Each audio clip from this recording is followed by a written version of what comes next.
Hi, I'm Fox. And I'm Zoe. And we were going to review Mad Max Fury Road. But you know what? We did you one better.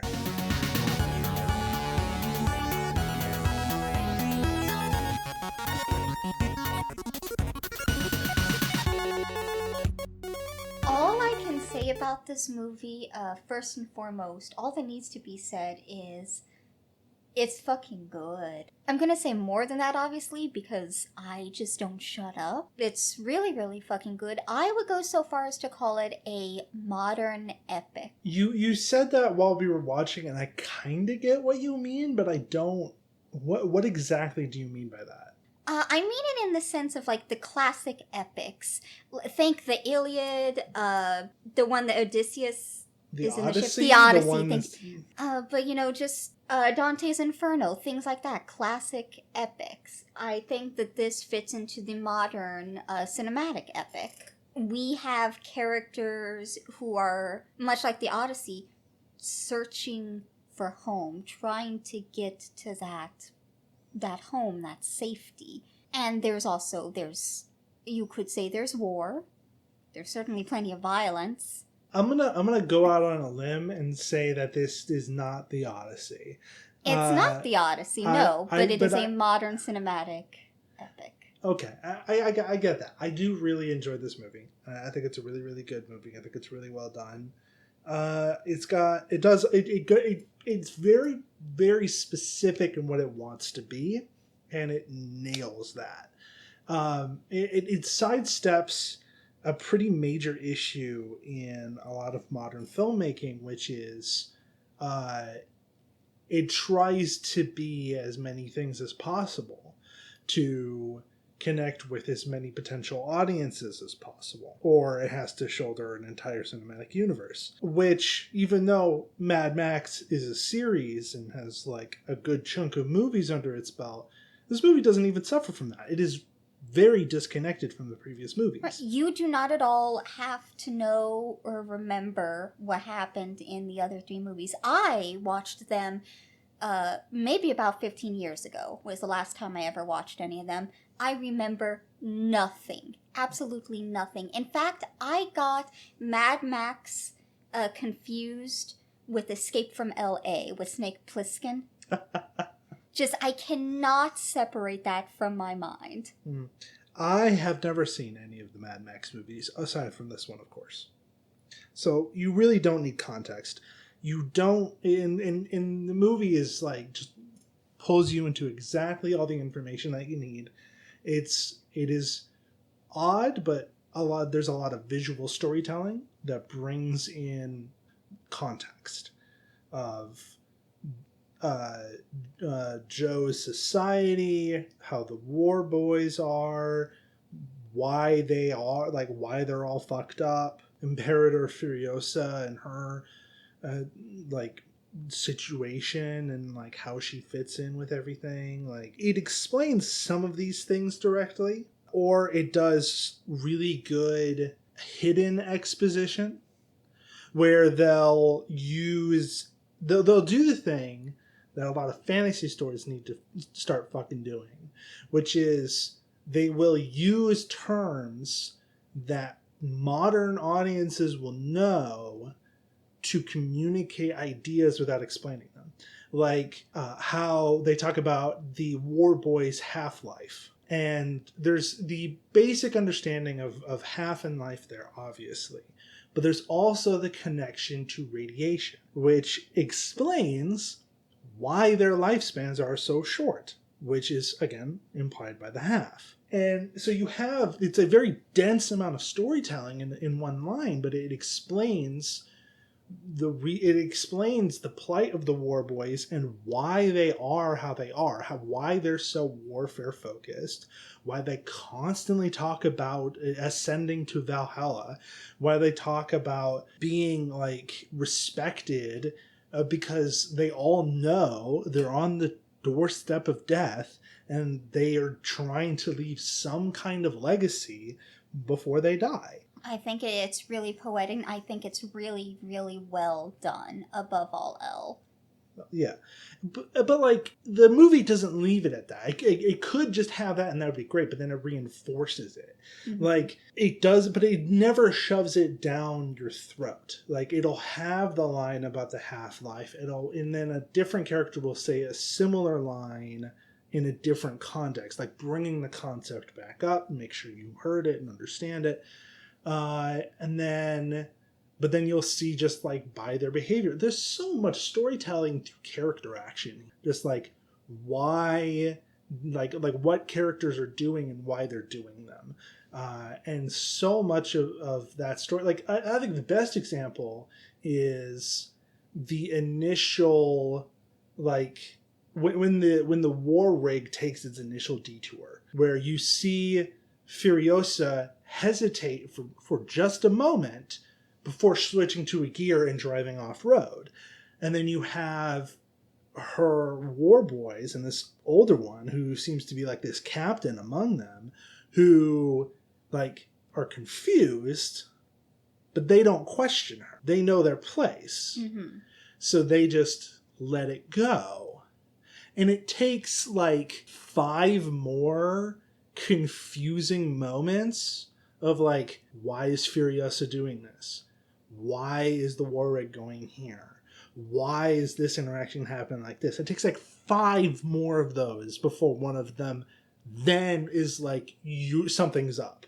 Mm-hmm. And that in itself is so much storytelling. And then there's Furiosa's, actions and driving directly into an apocalyptic dust storm, and like immediately, like, but also another great moment is like when they get into enemy territory, she still calls for the others to like saddle up and fight them like they normally would. Her instincts kick in and she commands them like she normally would, and she fights with them. Partially to avoid suspicion, but partially because it's just how she is. It's just the thing that she's been doing. Mm-hmm. And it's such a great, like, that whole opening sequence is such a great, like, encapsulation of her character and the storytelling of, like once the wife comes out of the hold and talks to Furiosa, like, you already have first of all, it's already been the reveal that Immortan Joe has, like, gone to the vault and seen that the wives are missing. But, like, even before that, you can tell that she's doing something. She's going off. She's betraying Joe.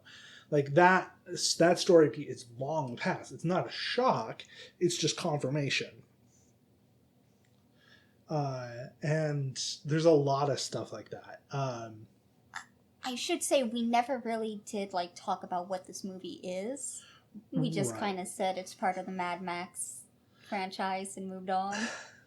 That's fair, and I think that's because I just wanted to talk about the things I like about this movie. This movie is not complicated, but when you explain it, you sound like an insane person. That's Mad Max and the whole genre of, like, these apocalyptic movies in a nutshell. Yeah. So to attempt to explain this, it's the apocalypse. Post-apocalypse, nuclear winter came and gone.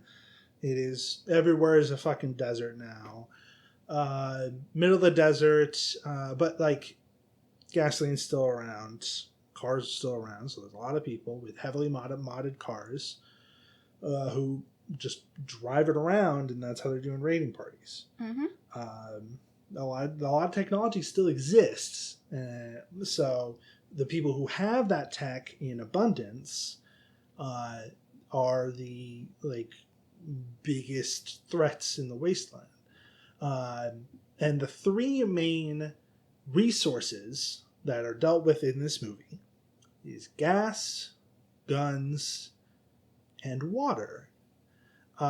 Gas and guns are done by side characters that we do meet, and there are some interesting interactions. But water is controlled by the main antagonist, Immortan Joe.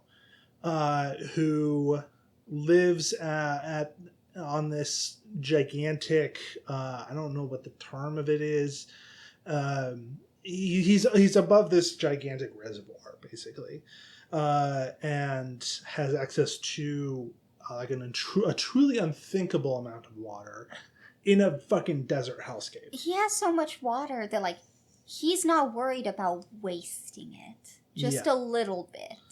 Right, to show his power. There's a scene right at the beginning of the movie where so he has his the citadel that he lives in has these 3 like naturally occurring like stone like pillars. They're like gigantic, and they're all right on top of the reservoir, and so he has pipes that pump them up, and he has carved out like this skull, like the whole thing, and then he has pipes in the face of this skull that the water can flow out in. Normally, it doesn't flow out of there at all, but every so often, he will let a bunch of water go through it, and then after about 20 seconds, in this one scene, he does it, and then a bunch of the peasants in this society, that's the lowest class people, who know that he's about to do this, they get whatever water they can. They're prepared with like buckets and bowls and shit, and then he does it for about 20 seconds, and then he turns it off. And just completely starves them again of water. And he has this line, do not, my friends, get addicted to water. It will take hold of you and you will resent its absence. Which I think is such a great line to really drill into the audience's head how much of a piece of shit Joe is. Yeah. Because it's like, there's a lot of issues in the modern day with people who will disregard people's physical and mental health if they have chemical addictions. And there's a lot of people who do. There's some people, not nearly as many, but there are some people who will do the same for people who don't have a lot of food. But I think water, for the most part, is something that, like, the vast majority of people in this country would be like, if you don't have water, something's wrong.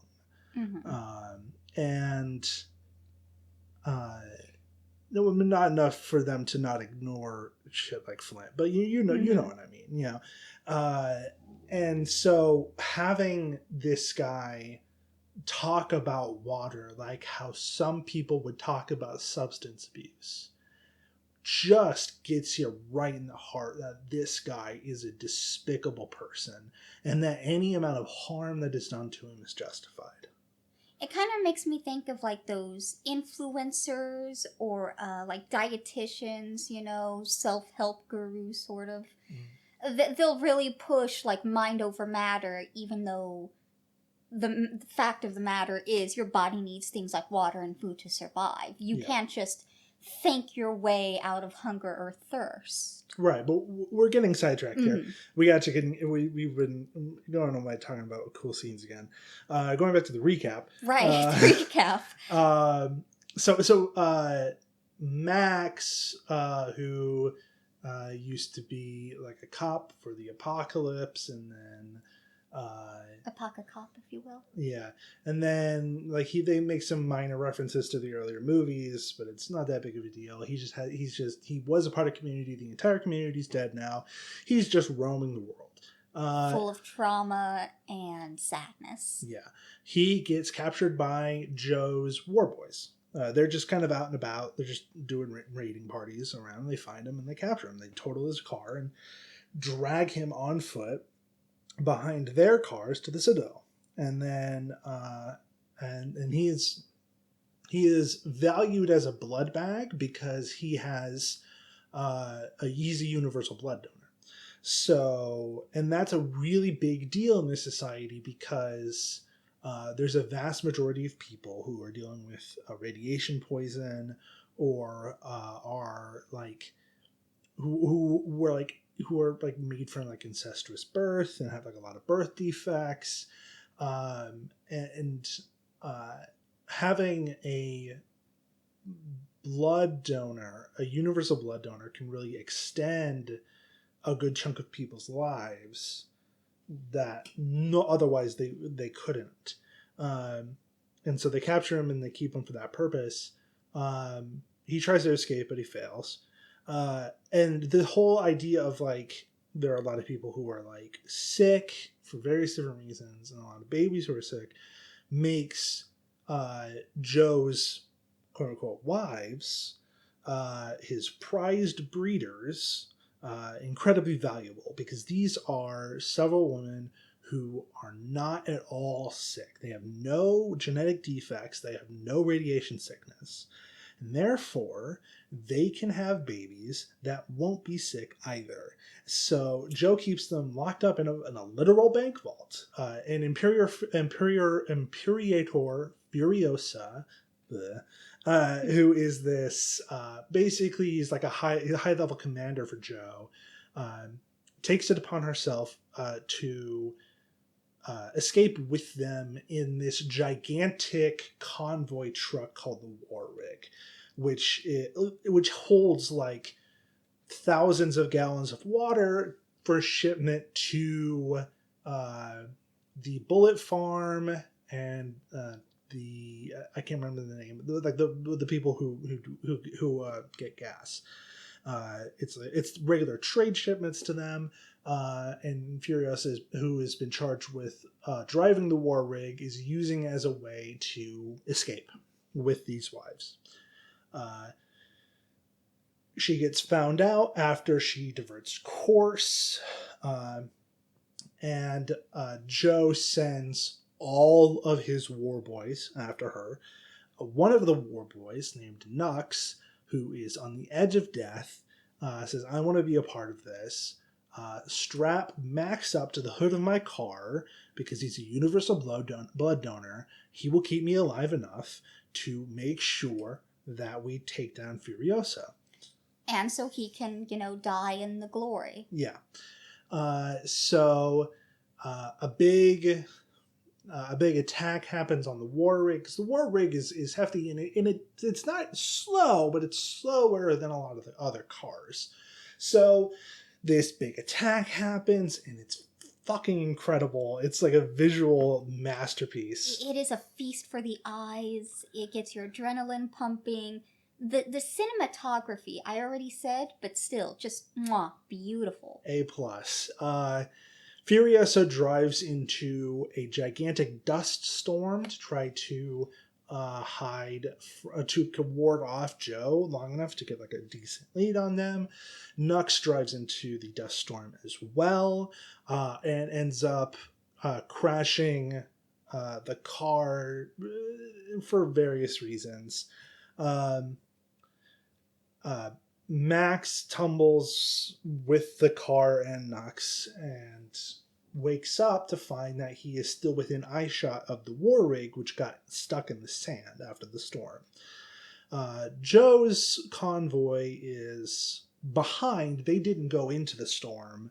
They just waited it out.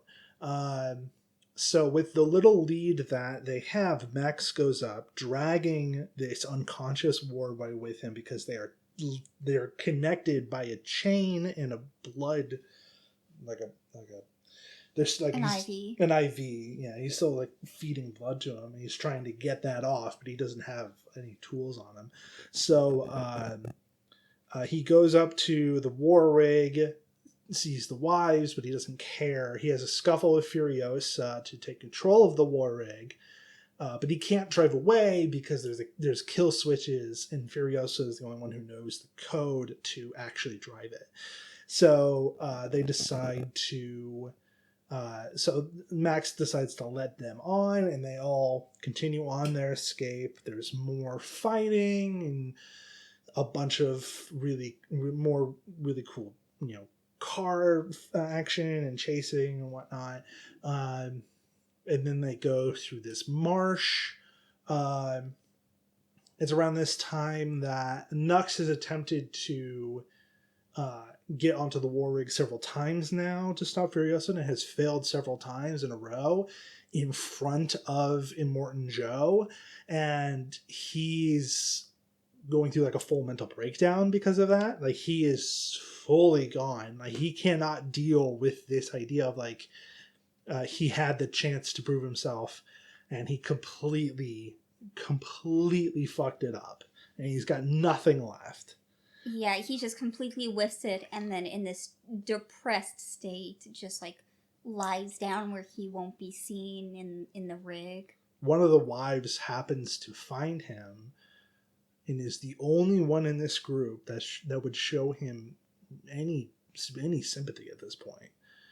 And it's enough to push Nux to their side. And Nux joins them to help them. And they get through some scraps. They get through this marsh. They find this biker gang known as the Vovolini or the Medi Mothers. There's like this old woman biker gang, which is fucking cool as shit. Oh yeah, 10 out of 10. Love them all. Amazing. They're going to the home of the Vovolini, which is known as the Green Place of Many Mothers. But it's revealed that the marsh that they went through is that Green Place, and it has since gone to ruin, like pretty much everywhere else in this world. After emotional responses to that and some decision making on what they're going to do next, Max suggests that they turn around and go back to the Citadel and take it over because the entire army of the Citadel is gone. It's chasing them. So if they can beat them back to the Citadel, they have a really strong defensive position and can hold out against a siege. And they also they went through this mountain pass on the way where they are now. So they're going to go back through it and cut it off behind them, giving them plenty of time to prepare. And so they turn back. There's a bunch more action. A bunch of people hurt. A bunch of people die. They kill Immortan Joe on the way back in a very, very brutal way, and I love it. And Nux, in a last-ditch effort, sacrifices himself to close the mountain pass. And the rest make it back to the Citadel, and the people celebrate as Immortan Joe's corpse is revealed. Oh, that's fantastic. I really like the reveal. Yeah. And all the people cheering them on, saying, lift them up, lift them up. Yeah. Up into the higher levels of the Citadel where, like, all the, like, controlling shit is. And then Max just heads out. He just slips into the crowd and is like, you got it from here, Furiosa. He gives Furiosa nods and leaves because this isn't really his home. It's not really where he belongs. He's just along for the ride. Yeah, he didn't want any of this. He's not ready for a community again. He just wants to travel the desert, just him and his PTSD. Yeah. Isn't that what we all want? Well, maybe that's what you want. The description sounds cool. So much of the meat of this is in the scenes that I didn't describe in detail, which are the action scenes. And that's where a lot of storytelling is as well. And there's a lot of things that I didn't mention. I don't want to get into detail because I want you to watch it because it's a great movie. It is so good. There's no way that I could describe this movie that would do it justice. Like, it is just so good. Post-apocalyptic movies of the late 70s and throughout the 80s, they have this reputation for being very simple, very action-orientated, very high adrenaline masculinity, oftentimes very toxic masculinity. And all of that is subverted here while still being high adrenaline, full-on action, explosions that if you're into that, it will make you cream. The movie, before the first 30 minutes are out of the movie, there is a shot of a gigantic truck, which on top of the truck there is this fucking gigantic like audio system surrounding these drummers on the back, and in the front this guy wielding an electric guitar with a flamethrower on the end. It's sick. It is sick as fuck, and I want to do that. Yeah, it's so fucking cool. And that's the first 30 minutes. Like, it pays homage to the high adrenaline post-apocalyptic of the 80s. And like I said, it embodies it, but it also, like, switches it up. It brings it into the modern age. Saying, the post-apocalyptic isn't just for dudes anymore. Is that what I'm going for here? I guess? No, yeah. I mean, it really is, because this is the egalitarian response to the post-apocalypse. And that sounds like a joke, but it's really not. Like, that is what this movie is. Yeah. And it's wonderful. And the movie arcs up so fast, and then it just stays high. It just keeps going. Like, there's no down. Like, it calms down in the last 10 minutes, but even then, but you're still... lags. It never lags, and it only calms down in the last 10 minutes because you're in the afterglow. Right, like, it'll ease up on the gas, but the foot will never go down on the brake. Yeah, it's still coasting pretty hard. And this movie is 2 hours long, and it's one of the few rare instances where you don't feel that. Yeah. It doesn't drag. It doesn't make you feel every second that the directors chose to, like, punish you with.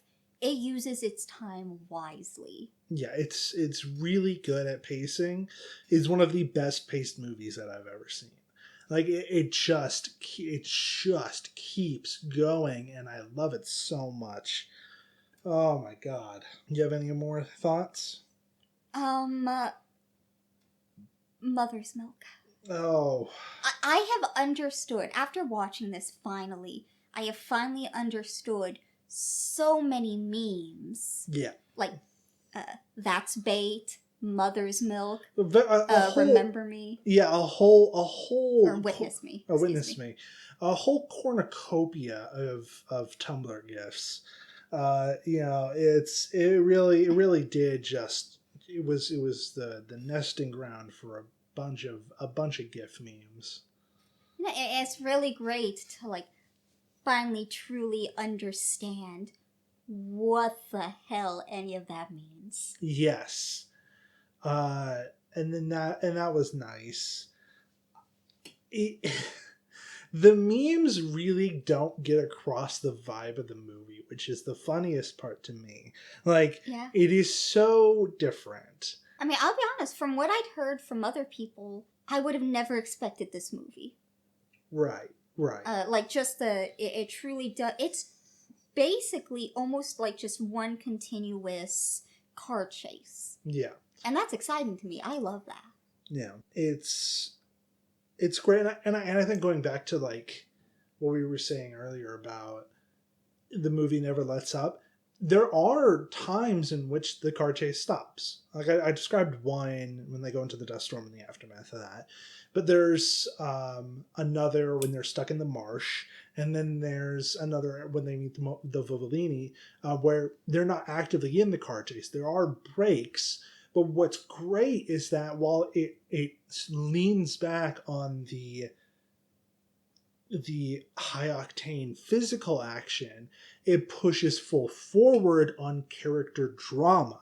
Every one of those scenes, well, even the first one still has action. It's just, instead of cars, it's like fist fighting, and it's done great choreography.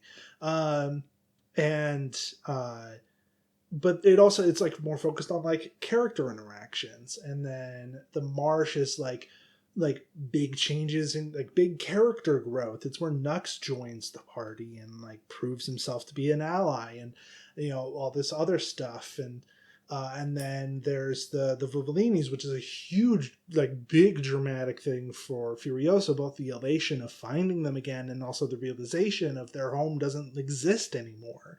Like, so, like, it replaces one kind of momentum with another seamlessly, and that works so well. It's so good. It really is. And we also have to mention how many movies I cannot speak. We also have to mention like how many movies, especially action movies, will give us a woman protagonist, with a physical disability.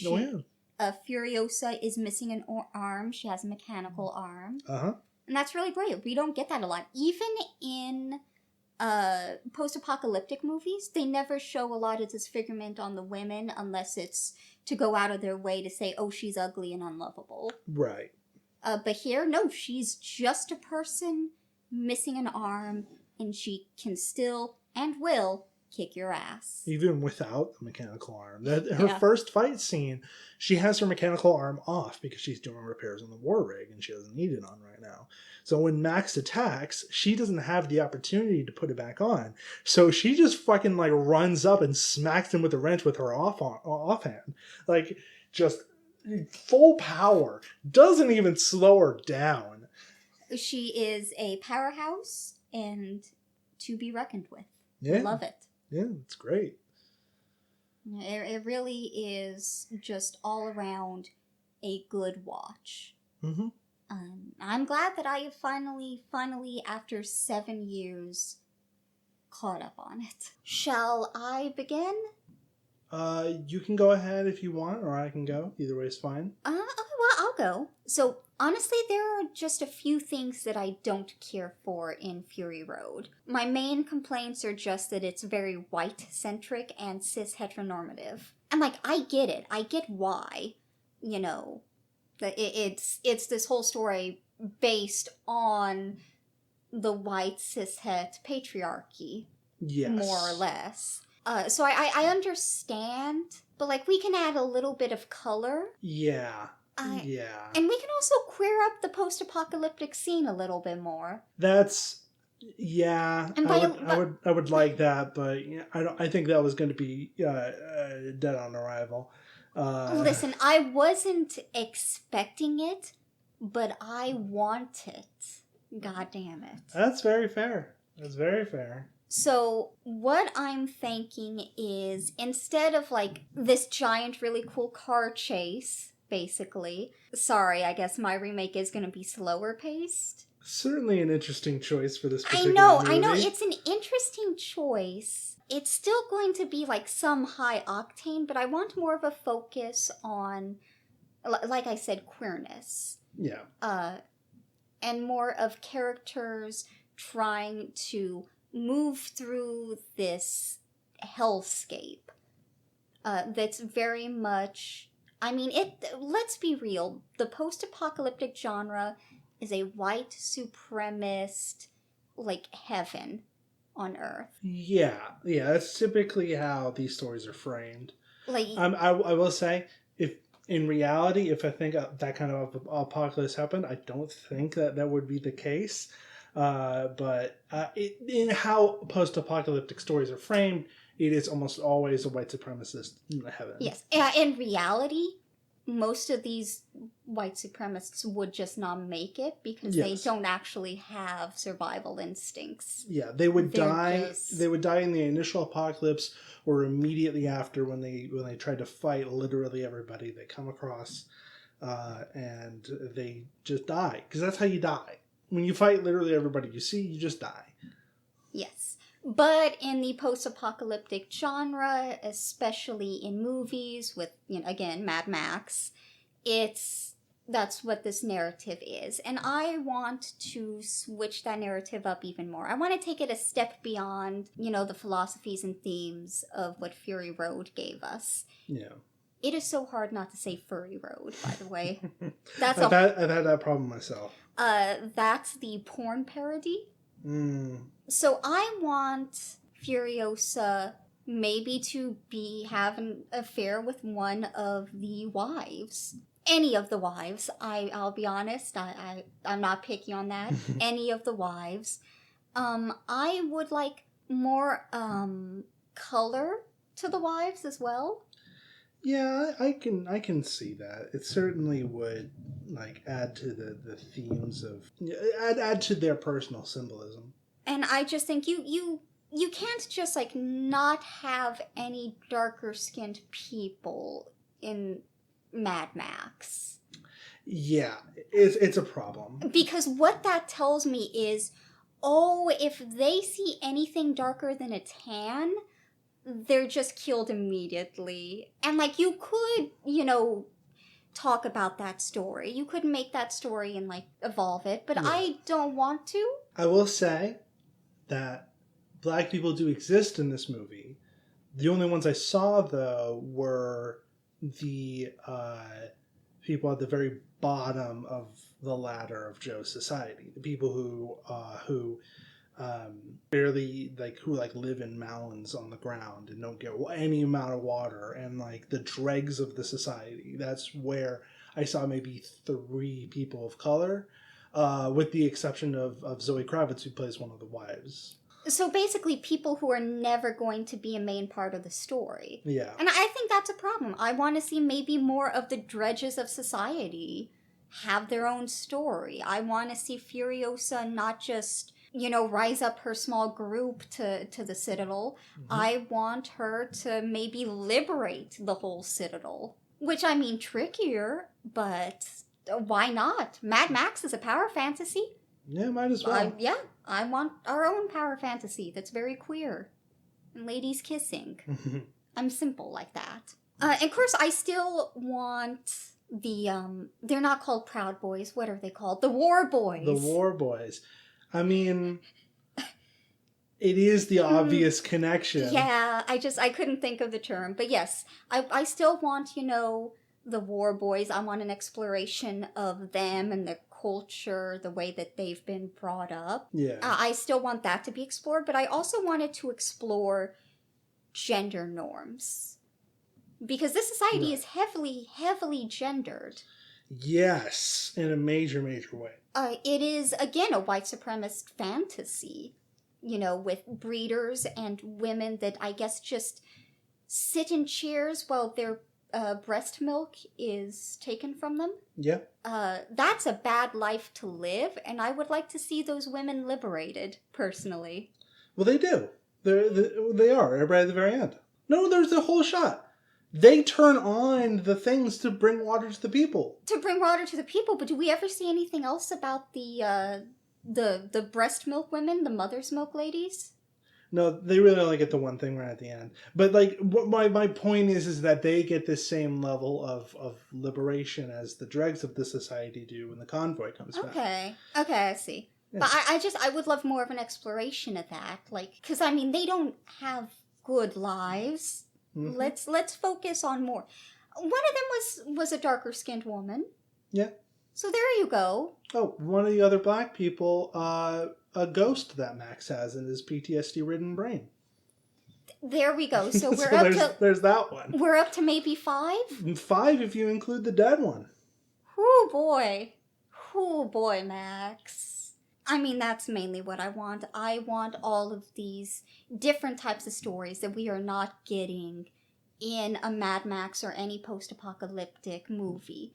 I want this real exploration of what it would mean to, question your identity, to question your gender, your sexuality in a world that's very much not open to that.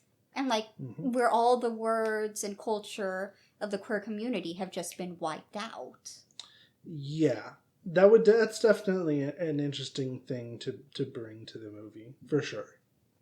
I think that the movie already kind of low-key touches on a lot of that stuff. I think having some extra time to kind of focus on certain aspects of it, I think would be helpful to round out this movie in a major way.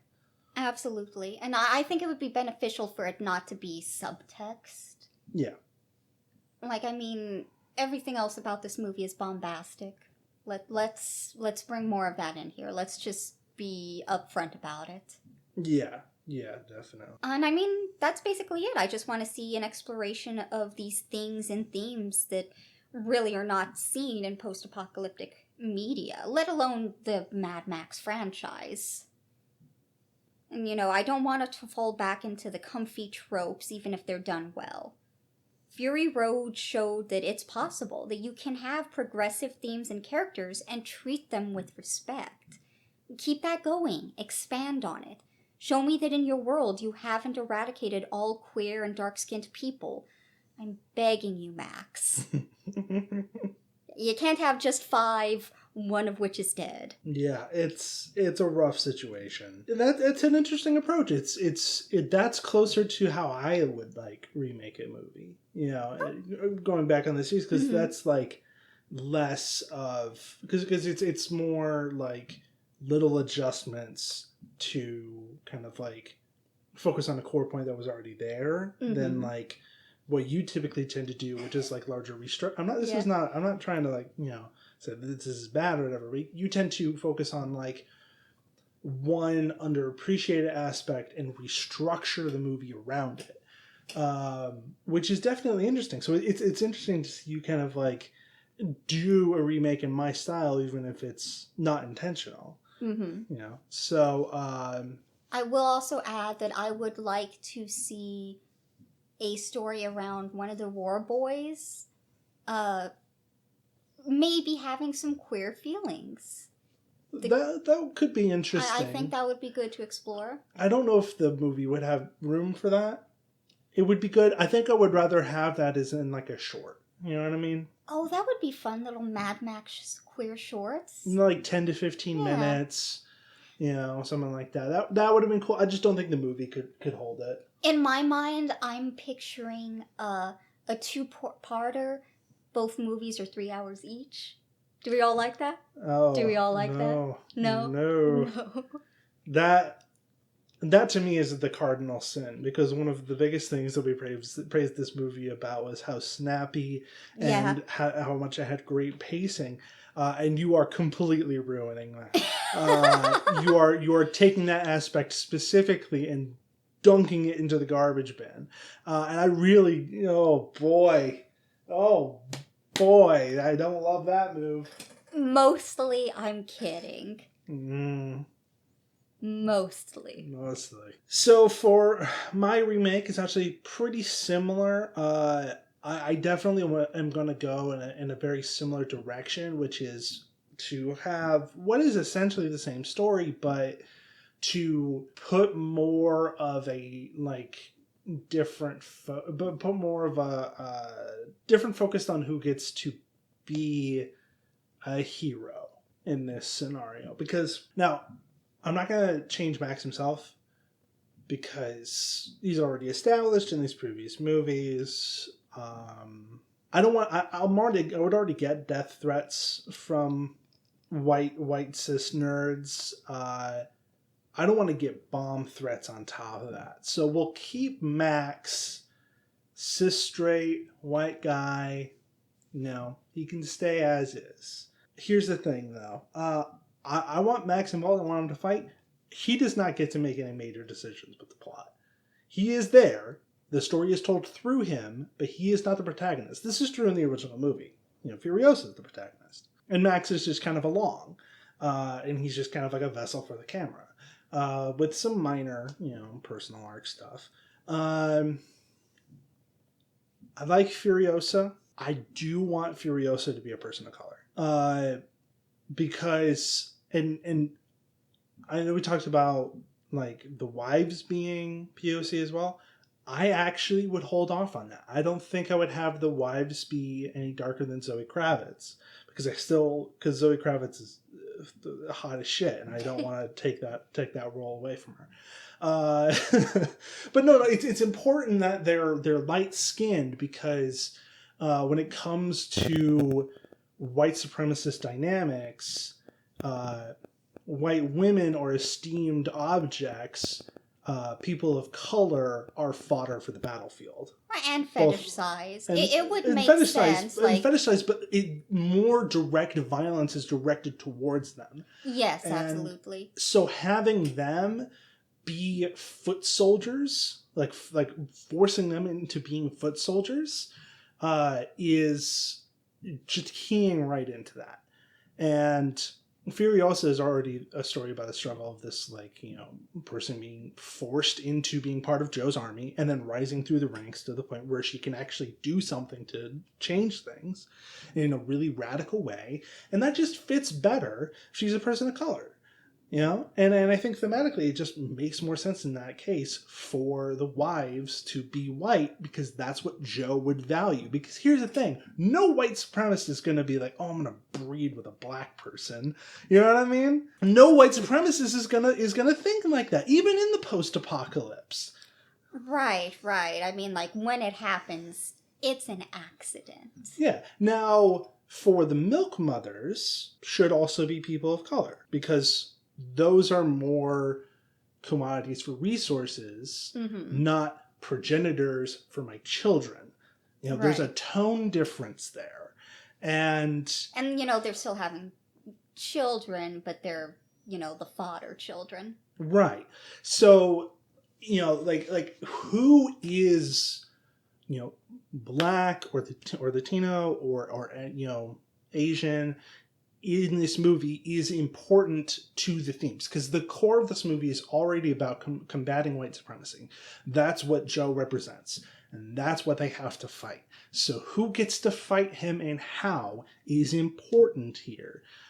So wives being white is important. Furiosa being a black woman is important. And she could be queer. She could be fucking the wives. Yeah, I'm fine with that. Might as well. Yeah. That's because that could also reclaim sexual agency through queer identity, and that could just be a minor thing. Vuvolini should definitely, not be nearly as white as they are. The biker gang. War boys, of course, they're white because they're the Proud Boys. It's just what they are, in this movie. I think Nux. I think it should be. I think there should be an interaction. Here's the thing. I'm going to say this. Certain fans of this movie are going to be like, "But he already was." But it should be, not implied. Nux should be bisexual, but not realizing that until he swaps sides. It's important for the wife one of the wives to be the one that brings him over, because that particular wife is the only one who would actually show him empathy. The other people on the convoy wouldn't, so that's important. But I do want him to also start to accept kind of this kind of budging queer thing. I just want one scene where he awkwardly and unclearly says that he thinks Max is hot to his face. And then Max just gives him a look, and then they move on. And they don't need to do anything more than that. You know what I mean? I do enjoy that. Just when Nux is trying to express his respect, he calls Max attractive, and then Max is like, "Oh, I'm not gay." Well, he doesn't respond negatively. He's just kind of like, whatever. He has this begrudging look that he has on the entire movie, and then just move on. And then that's it. I'm fine with that, but that would be important because it would show how people can find their true happiness in these kind of foreign identities to them, even if they've been through the white supremacist gristle mill. Once you've broken those shackles off of you, you can explore new parts of yourself. And then just having that little bit, it just carries all that the way through, And there would be a very efficient way to do that, Absolutely. Yeah. I would also like some of the. I know the war boys have to be white. I would think some of the people in the Citadel, when they come back, there would be some people in the Citadel that are people of color, and they're the ones that bring them up, then instead of the war boy children, that just makes more sense to me.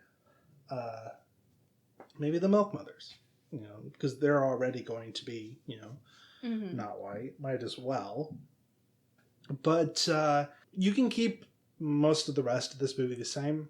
I would say there's a little bit of fat that can be trimmed. Not a huge amount. It's a very lean movie. But there's aspects that can be kind of cut down. I think this may be sacrilege. Some of the race bits are a tad long. They go on for quite a while. You could cut some of the fat off of the initial convoy chase, especially when it comes to the non-Joe enemies that just kind of are there and then they don't show up again. You can cut that portion down. You can take out like one of the cars and just kind of cut that portion down and get to that meat of why we're here better. It's good to have it there because, as I said earlier, it showcases how Furiosa works with the war boys and their instincts kind of kick in, and how she's great at commanding and fighting and all that stuff. That's good to have.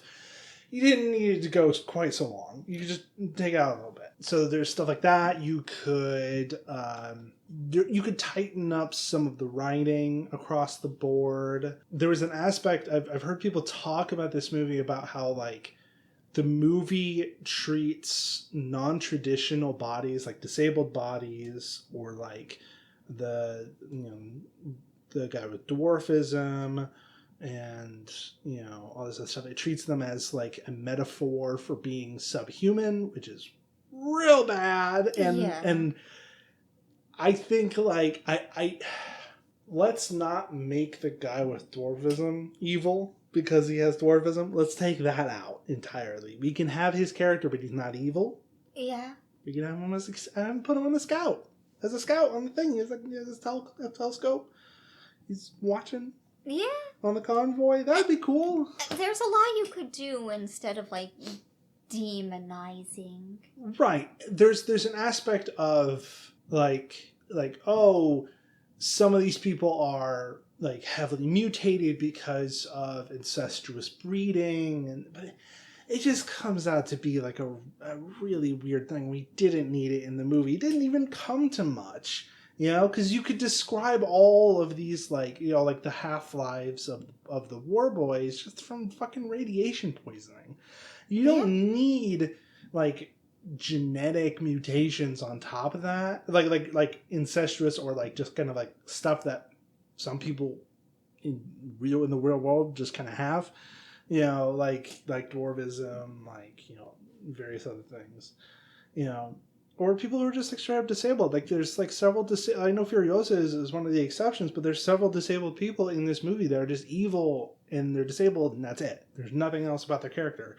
And we have Furiosa could have just had one more, Yeah.